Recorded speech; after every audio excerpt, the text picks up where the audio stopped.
Assalamualaikum dan salam sejahtera kepada semua ahli mesyuarat. Pertama sekali saya nak ucapkan terima kasih kerana hadir pada hari ini. Saya selaku pengurusi yang akan mempengerusikan mesyuarat kita pada hari ini. Tujuan mesyuarat ini diadakan adalah untuk membincangkan topik berkaitan skandal PMF, iaitu isu rasuah dan salah guna kuasa serta pandangan ahli kumpulan mengenai kes ini. Jadi saya perlukan pandangan daripada ahli-ahli dan kamu semua berkenaan kes ini. Jadi saya harap semua ahli dapat memberi kerjasama dan pandangan sepanjang sesi mesyuarat ini berlangsung. Baiklah, tanpa melengahkan masa, saya akan mulakan mesyuarat kita dan membuka pembicaraan. Baiklah, pada hari ini kita akan membincangkan tentang kes skandal BMF yang merupakan antara kes kewangan terbesar dalam sejarah Malaysia. Fokus kita adalah pada isu rasuah dan salah guna kuasa yang berlaku dalam kes ini. Sebelum kita masuk detail kes ini, mungkin kita akan start dulu dengan apa sebenarnya maksud rasuah. Jadi saya akan terangkan sedikit definisi apa itu rasuah. Okey.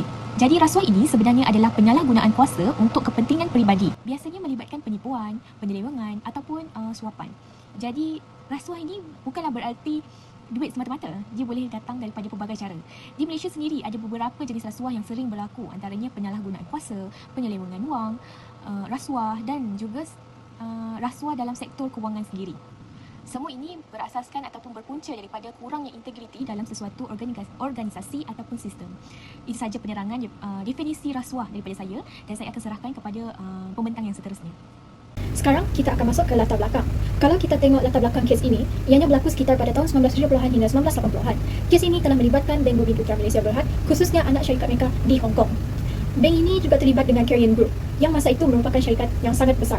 Tapi sebenarnya, banyak urus niaga yang dibuat itu sangat berisiko tinggi dan kurangnya kawalan ketat. Dan dari sinilah bermulanya masalah besar dalam kes BMF ini. Untuk core kes ini, apa yang berlaku adalah pinjaman sebanyak 2.5 bilion yang telah diberikan kepada Carrion Group. Masalahnya, pinjaman itu telah diluluskan tanpa kawalan risiko yang ketat. Jadi, bila syarikat itu telah gagal membayar dan akhirnya bankrupt, kerugian besar pun telah berlaku. Selain itu, terdapat juga unsur penipuan dan salah guna kuasa dalam proses ini.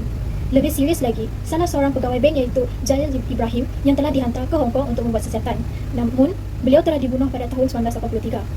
Jadi, kes ini memang jadi sangat kontroversi sebab melibatkan kehilangan nyawa dan juga jumlah kewangan yang sangat besar. Oh ya, kalau kita tengok kesan rasuah dalam kes ni, dia bukan saja melibatkan kewangan. Contohnya, dari segi individu, nyawa kita boleh melayang tau, seperti yang berlaku kepada Jalil Ibrahim. Dari segi organisasi, kerugian besar akan berlaku dan nama organisasi tersebut juga akan terjejas. Bagi negara pula, ekonomi turut terkesan juga ya, sebab dia melibatkan jumlah wang yang sangat besar. Dari sudut analisis, kes ini jelas menunjukkan beberapa kelemahan utama. Pertama, terhadap pengawasan yang tidak mencukupi. Kedua, ketiadaan accountability yang jelas. Ketiga, pelaksanaan audit yang tidak berkesan. Kesemua kelemahan ini akhirnya membawa kepada kegagalan integriti dalam sistem serta mengakibatkan kerugian yang mencecah berbilion ringgit.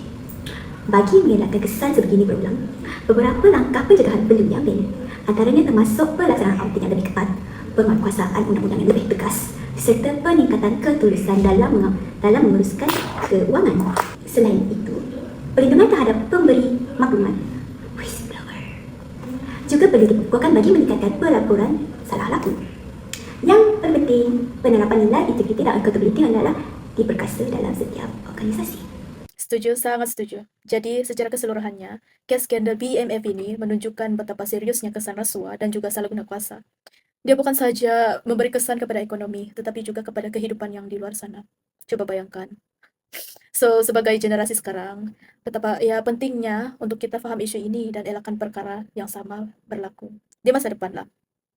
Okey, sudah tibanya masa penghujungnya. Terima kasih kepada semua ahli mesyuarat yang datang, yang hadir pada hari ini atas kerjasama dan pandangan yang diberikan sepanjang sesi mesyuarat ini.